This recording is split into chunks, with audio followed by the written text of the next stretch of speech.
अगर मंदिर में दिया लगाने जा रहे हो, बाती लगाई है आपने, तो मंदिर पे कुछ देर बैठिए, कुछ देर स्मरण कीजिए।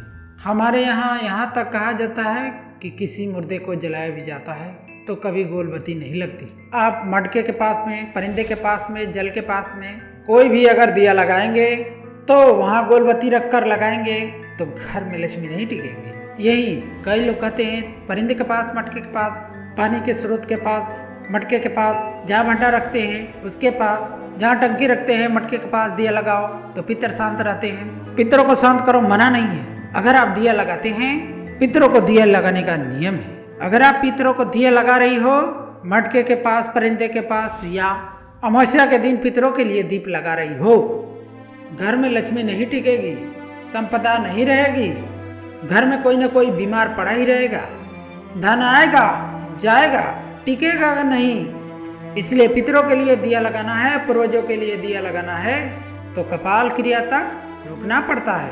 थोड़ा रुकिए, कोई पीछे से आकर कुछ कर ना जाए। दीप जलाएं, थोड़ी देर रुकिए।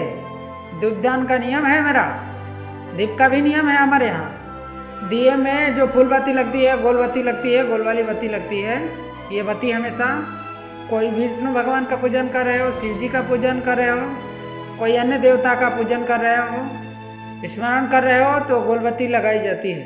लंबी बत्ती, लंबी वाली जो बत्ती होती है, लक्ष्मी की पूजा में, देवी पूजन में, जितनी भी माताओं की आप पूजन करो, जितनी भी देवियों का आप पूजन करो, स्मरण करोगे, उसमें लंबी बत्ती का प्रमाण है। पितरों के पूजन में लंबी बत्ती का प्रमाण है। पितरों के लिए यदि दीप लगाना है तो लंबी बत्ती का दीप लगाएं। लंबी बत्ती महाराज हमारे यहाँ शास्त्र कहते हैं, और सुंदर चरित्र कहाँ, यदि आपके जीवन में ज़्यादा लक्ष्मी से तकलीफ है, कष्ट ज़्यादा है, संबंध खराब हो रहे हैं, बहू और बेटों के संबंध खराब हो रहे हैं, अदालत में बात चली गई, लड़की और लड़के का तलाक हो रहा है, होने वाला है, बहू अपने घर जाकर बैठ गई, आने को तैयार नहीं, जमाई अपने घर चला गया, लड़की को लाने को तैयार नहीं, सास बहू में आपस में अनबन हो रही है, प्रेम बिल्कुल खत्म हो गया है, या लक्ष्मी आती ही नहीं, बहुत कष्ट है, जमीन जायदाद बिक ही नहीं रहे हैं, खरीद भी नहीं पा रहे हैं, इतना दुख आपके जीवन में है, तो कार्तिक के महीने तक रुको।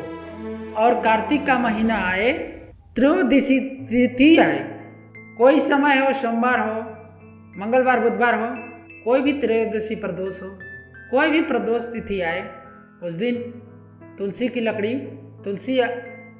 की लकड़ी आपके घर में यदि सूखी हो, तुलसी सूख गई हो, उसकी भी लकड़ी होती है, उसके साथ लकड़ी का बंडल बनाकर दीप बना लो। लकड़ी का दीप, लकड़ी के पतली पतली डाल को बांध कर दीप बना लो, उसे कच्चे सूत से बांध लो और बांधकर घी में डुबक दो। कार्तिक के महीने में शुक्ल पक्ष के त्रयोदशी तिथि को जब महाप्रदोष का व्रत आए, उस दिन भगवान के मंदिर में, शिव मंदिर में, किसी भी देवता के मंदिर में, विष्णु के मंदिर में, नारायण के मंदिर में, कृष्ण मंदिर में, राम मंदिर में, किसी भी मंदिर में, मंदिर ना हो, अपने घर के मंदिर में शाम के समय पर उस तुलसी के लकड़ी का दीप में दिया भर के, जो दीप आप प्रज्वलित कर देता है, जला देता है, दीप को प्रज्वलित कर देता है, उसके घर में कभी भी संपदा की कमी नहीं होती। विष्णु पुराण में स्पष्ट लिखा है। इसलिए शायद कहा जाता है भगवान को सर्वश्रेष्ठ कौन सा चंदन अच्छा लगता है। यदि आपने भगवान को सर्वश्रेष्ठ चंदन कौन सा, भगवान का सर्वश्रेष्ठ चंदन कौन सा प्रिय है, जो कौन सा चंदन है जो भगवान विष्णु को लगा देने से अति प्रसन्न हो जाते हैं, राम को लगाएं, कृष्ण को लगाएं, वह कौन सा चंदन है जो श्री हरि को लगाया जाए तो जीते जी भगवान विष्णु एक बार गले लगाते हैं, उसको कहते हैं हरिचंदन। कौन सा चंदन है? हरिचंदन। हरिचंदन बाजार में नहीं मिलेगा, हरिचंदन आपको बनाना पड़ेगा। कैसे बनाना है?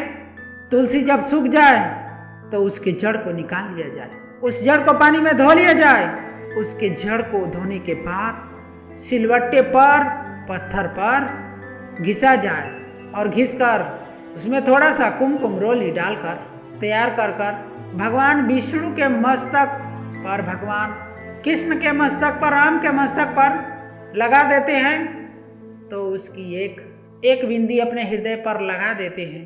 जीते जी उसको भगवान एक बार गले लगाते हैं। हरिचंदन प्रिय था, जैसे शिव महापुराण में रुद्र चंदन का भाव है।